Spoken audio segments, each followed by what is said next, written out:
Assalamualaikum warahmatullahi wabarakatuh. Halo anak-anak, apa kabar semuanya?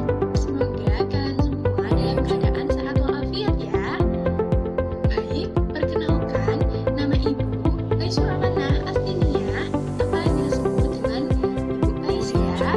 Nah, sebelum kita mulai pembelajaran pada hari ini, mari kita berdoa terlebih dahulu supaya bisa mendapatkan manfaat dari apa yang akan Ibu jelaskan pada hari ini. Oke, berdoa dimulai. Berdoa selesai. Baik anak-anak, sebelum kita mulai pembelajaran, kita nyanyi dulu yuk, biar semangat. Kalian tahu nggak lagu Cicak? Nah, pasti kalian tahu dong lagu Cicak. Yuk kita nyanyiin bareng-bareng ya anak-anak. 1, 2, 3. Cicak, cicak di dinding, diam-diam merayap. Datang seekor nyamuk, hap, lalu ditangkap. Yeay, tepuk tangan buat kita semua ya.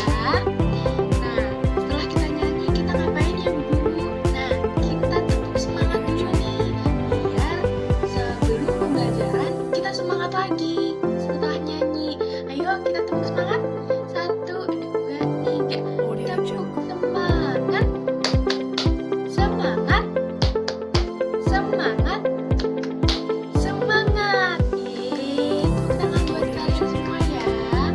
Oke, baik kita lanjutkan ya ke materi yang akan Ibu sampaikan, yaitu mengenai proses adaptasi atau proses penyesuaian diri terhadap lingkungannya. Nah, mengenai penyesuaian makhluk hidup terhadap lingkungannya, kalian tahu nggak sih apa pengertian dari penyesuaian makhluk hidup terhadap lingkungannya? Atau bisa kita sebut dengan sebuah proses adaptasi. Nah, adaptasi ini adalah suatu kemampuan makhluk hidup untuk menyesuaikan diri dengan lingkungannya. Nah, itu dia yang dinamakan dengan penyesuaian makhluk hidup terhadap lingkungannya. Nah, apa ya tujuan dari adaptasi tersebut?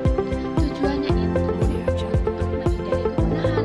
Nah, kalian tahu nggak sih hewan apa yang sekarang udah mau punah gitu ya? Nah, betul sekali. Hewan yang akan mengalami kepunahan yaitu hewan komodo. Nah, hewan komodo ini di Indonesia makanya sekarang sedang dilindungi ya, atau dilestarikan karena agar tidak cepat punah. Itu dia tujuannya ya anak-anak. Selanjutnya, Ibu akan membahas mengenai fungsi dari proses adaptasi ini. Adaptasi terhadap penyesuaian makhluk hidup dengan lingkungannya.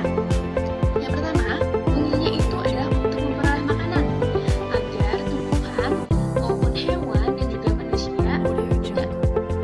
tidak mati ya, karena tumbuhan atau hewan itu jika tidak memiliki atau tidak memperoleh makanannya, maka mereka akan mati atau bisa layu ya kalau misalkan terhadap tumbuhan. Yang kedua, yaitu untuk melindungi dirinya dari serangan musuh. Nah, makanya banyak sekali hewan yang memiliki sebuah kemampuan untuk melindungi dirinya dari serangan musuh gitu. Seperti contohnya itu harimau atau singa yang memiliki kuda tajam ataupun memiliki sebuah badan yang besar, karena itu untuk melindungi dirinya dari serangan musuh. Yang ketiga yaitu untuk bertahan hidup. Bertahan hidup dari apa sih? Bertahan hidup dari musuh-musuhnya pula. Contohnya apa? Contohnya itu hewan bunglon. Kalian tahu hewan bunglon yang bisa mengubah warna tubuhnya. Nah, maka dari itulah hewan bunglon ini bisa kita sebut dengan hewan yang bisa bertahan hidup, karena dengan mengubah warna di tubuhnya maka ia akan mengelabui musuh-musuhnya. Nah, itu dia fungsi, pengertian, dan juga tujuan dari penyesuaian makhluk hidup. Sekarang kita bahas ke apa sih ya adaptasi morfologi hewan itu. Nah, ternyata adaptasi morfologi hewan itu adalah sebuah penyesuaian bentuk alat tubuh atau organisme dengan lingkungannya. Contohnya apa ya? Kalian tahu nggak burung elang atau burung pipit atau bebek? Nah, burung elang ini memiliki paruh yang tajam, memiliki paruh yang besar, sedangkan burung pipit memiliki paruh yang kecil, dan bebek memiliki paruh yang sangat unik ya, yang gepeng seperti itu. Lalu dengan kukunya atau dengan di kakinya elang itu besar, yang fungsinya itu mencengkram musuhnya. Nah, yang kedua burung pipit. Burung pipit itu kakinya kecil ya anak-anak, karena biasanya burung pipit itu menggunakan kakinya untuk menjadi tumpuan ketika ia sedang berada di pohon. Dan yang ketiga itu kaki dari bebek itu memiliki selaput yang fungsinya itu untuk berjalan di air. Nah, itu dia mengapa burung elang, burung pipit, dan bebek itu memiliki paruh dan juga kaki yang bermacam-macam atau yang berbeda-beda, karena itulah yang disebut dengan adaptasi morfologi hewan, yaitu dengan perbedaan dari alat tubuh mereka dan juga organisme mereka terhadap lingkungannya. Makanya bebek bisa berjalan di air, kenapa? Karena memiliki selaputnya gitu. Dan hewan elang kenapa ya bisa memakan daging? Karena paruhnya yang tajam, paruhnya yang bisa memakan daging pula, atau bisa kita sebut dengan ular ya, hewan ular yang biasa dimakan oleh burung elang. Nah, lanjut ya anak-anak. Selanjutnya itu ada adaptasi morfologi tumbuhan. Adaptasi morfologi tumbuhan ini itu ada 3 juga anak-anak. Yang pertama itu ada tumbuhan xerophyt. Tumbuhan xerophyt ini adalah tumbuhan yang biasanya itu hidup di daerah kering. Atau kalian tahu nggak apa tumbuhan kaktus? Nah, tumbuhan kaktus ini kenapa memiliki duri? Karena itu untuk mengurangi penguapan. Karena tumbuhan kaktus ini bisa hidup di daerah yang kering, itu dia. Makanya kalian jangan bingung ya kenapa tumbuhan kaktus itu memiliki duri-duri gitu, karena itu untuk untuk penguapan gitu ya. Dan di dalam kaktus itu juga mempunyai cadangan air untuk bertahan hidup di daerah kering. Selanjutnya itu ada tumbuhan hidrofit. Apa ya tumbuhan hidrofit itu?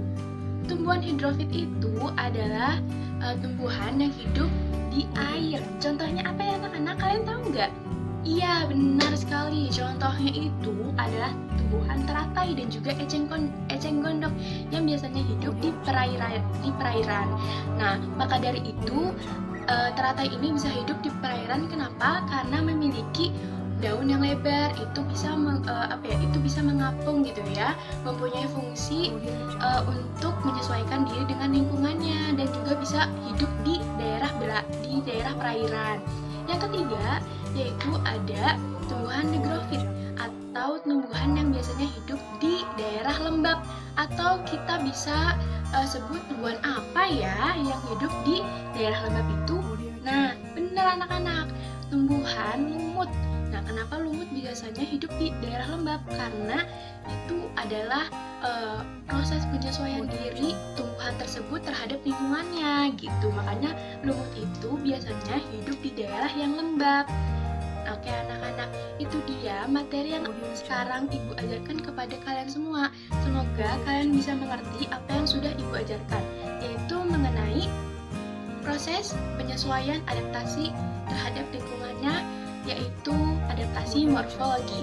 Nah, kalian sudah tahu kan bagaimana ya kenapa itu burung bisa mempunyai paruh yang beda, punya kaki yang berbeda, karena itulah yang dinamakan proses morfologi pada hewan. Dan juga kenapa ya kok kaktus itu bisa mempunyai duri, dan kenapa ya teratai itu bisa mengapung di air, karena itulah yang namanya proses adaptasi tumbuhan, atau bisa disebut proses adaptasi morfologi tumbuhan terhadap lingkungannya.